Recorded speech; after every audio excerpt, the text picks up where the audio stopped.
According to former La Follette City Administrator Billy Russell's attorney, Dave Dunaway, future litigation is likely after the City Council voted to terminate Russell during a January 15th special call meeting. On Friday, January 17th, Dunaway issued a statement saying the reasons the council had terminated Russell were pretextual in nature. I have considered the comments that were made by certain council members. It appears that the reasons given were actually pretextual, Dunaway said. He added that when Russell brought to the attention of the mayor and city council that certain illegal and improper activities were going on in the city of La Follette, she was berated and unexpected conduct was occasioned by the city of La Follette, including the fling of unwarranted grievances against Ms. Russell when it was clear that the city's grievance policy by charter and by decision of the Tennessee Court of Appeals did not apply to Ms. Russell. Though a lawsuit has not been filed yet, Dunaway said there is an ample time window to do so. She has 1 year from the date of termination to file a wrongful termination case, Dunaway said. He added that in all likelihood it will be filed. During the special call meeting on Wednesday, Councilman Hansford Hatmaker agreed with Russell's lawyer, saying the grievances filed against Russell were illegal because they should have been made against the council and city's policies, not against Russell. Hatmaker also made allegations that the La Follette police chief, Jimmy Jeffries, had forced some of his officers to sign the grievance against Russell or their pay raise would be affected. In total, 16 officers signed, according to Hatmaker. When WLAF contacted Jeffries on Friday, he said he had no comment at this time due to a department policy. La Follette police officers could not be contacted and asked whether these allegations are true because officers are not allowed to give official statements to media representatives, and all questions have to go through the public information officer, which is Jeffries. Jeffries, however, does not have direct control over pay raises according to the city's charter and policy. He can recommend somebody for promotion and a raise, but in the end, it's up to the council to vote on, said La Follette Mayor Mike Stanfield. He added that he felt the statement Hatmaker made about Jeffries was a lie. We've got good employees down here, and Jimmy Jeffries is an excellent police chief. I can't see him or any other department head forcing anybody to do anything against their will, Stanfield said on Friday evening. Dunaway said the city has been made fully aware of Ms. Russell's inability to return to work in the work environment that was created by these events. It is unfortunate that the city of La Follette would terminate Ms. Russell during her time of convalescence and before she could recover from the handicaps and disabilities she is suffering as a result of these unfortunate events. Also, according to Dunaway, Russell was awarded a short-term disability claim last week that would convert to long-term if it extended for more than 6 months. Russell also has a workman's compensation claim which is scheduled for a hearing with the Tennessee Department of Labor next week, according to Dunaway. Russell was contacted to her side of the story as well, but also had no comment yet other than the ones made by her attorney. Dunaway closed his statement by saying that before working with the city of La Follette, Miss Russell was known as a problem solver and a proponent of positive change, working on behalf of what was best for this community. The city of La Follette has lost a good employee.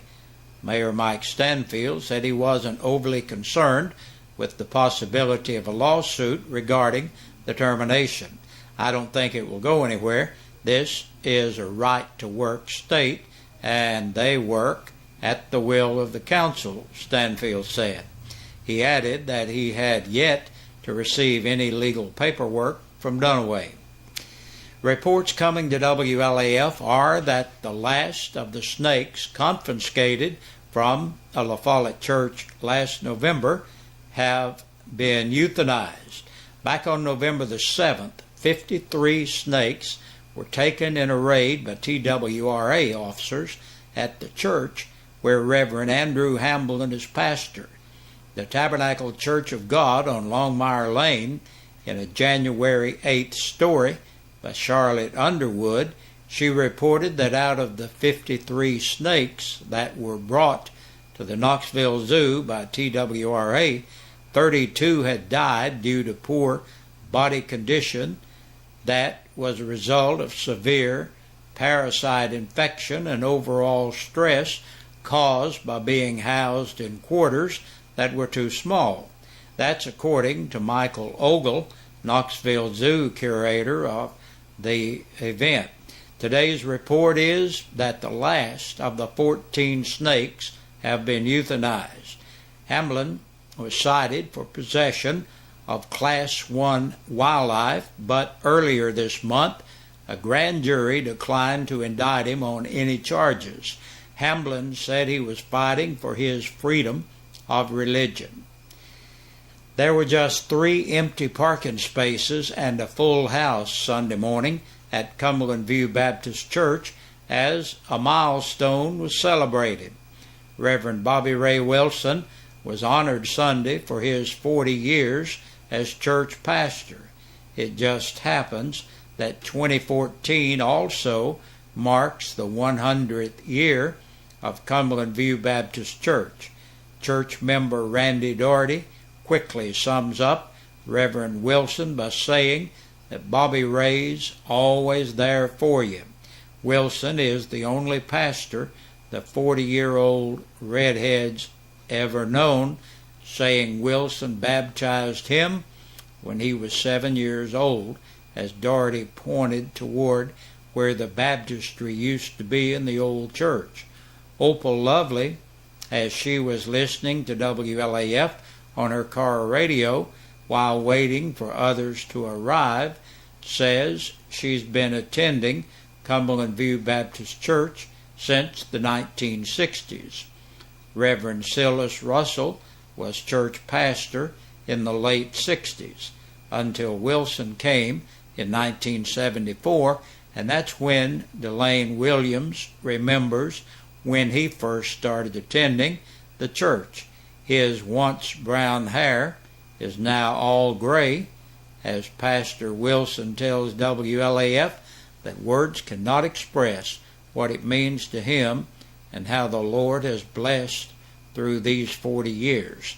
He goes on to say that he's been privileged to pastor a great group of people that he feels love the Lord and desire to do what the Lord would have us to do.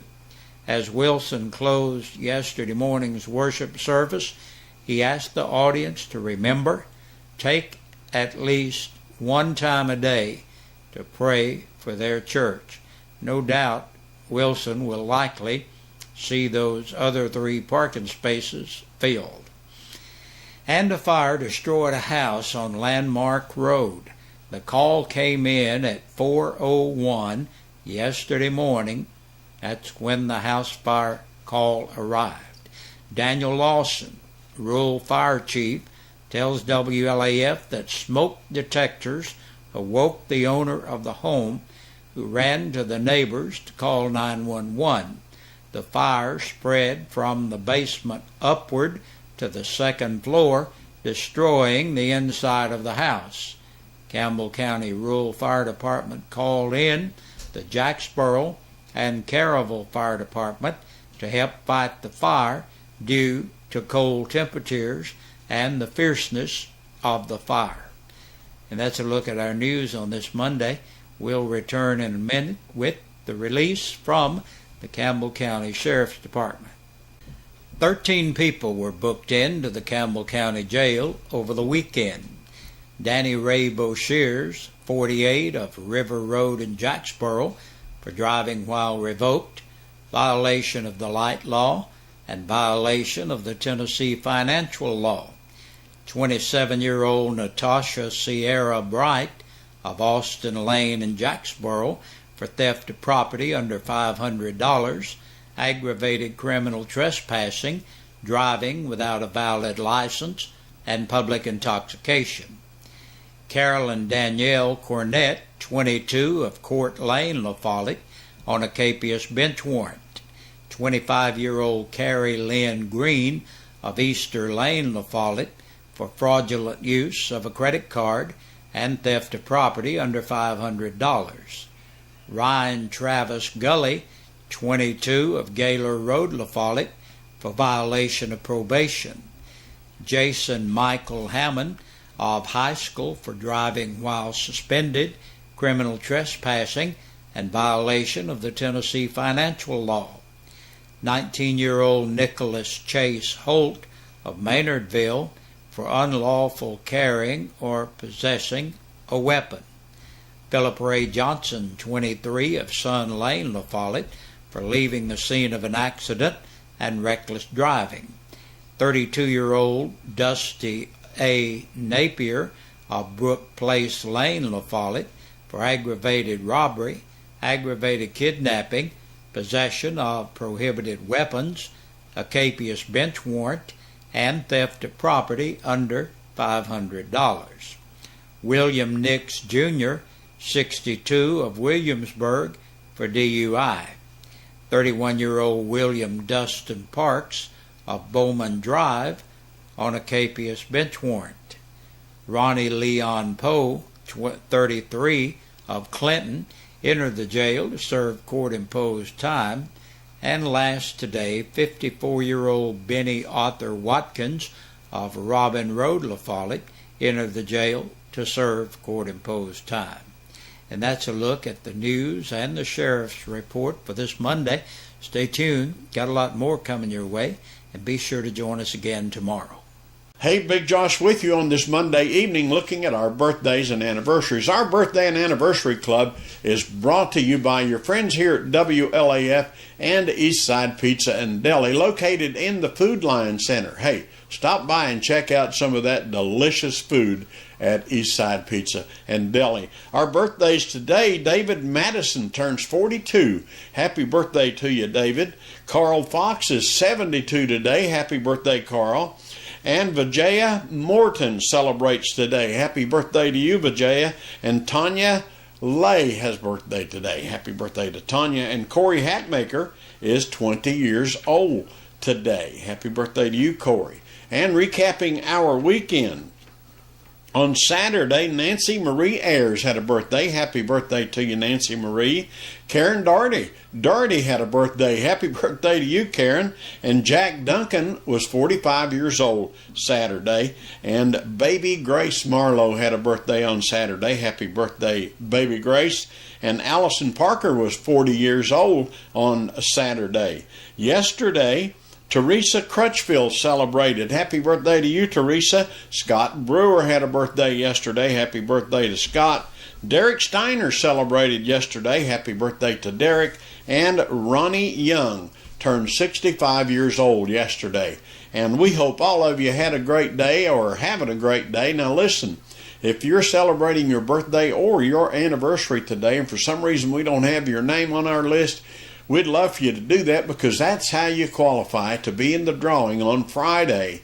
And you could win a birthday dinner for two or an anniversary dinner for two from your friends here at WLAF and Eastside Pizza and Deli, located in the Food Line Center. Hey, have a great one. Good Lord willing. See you tomorrow.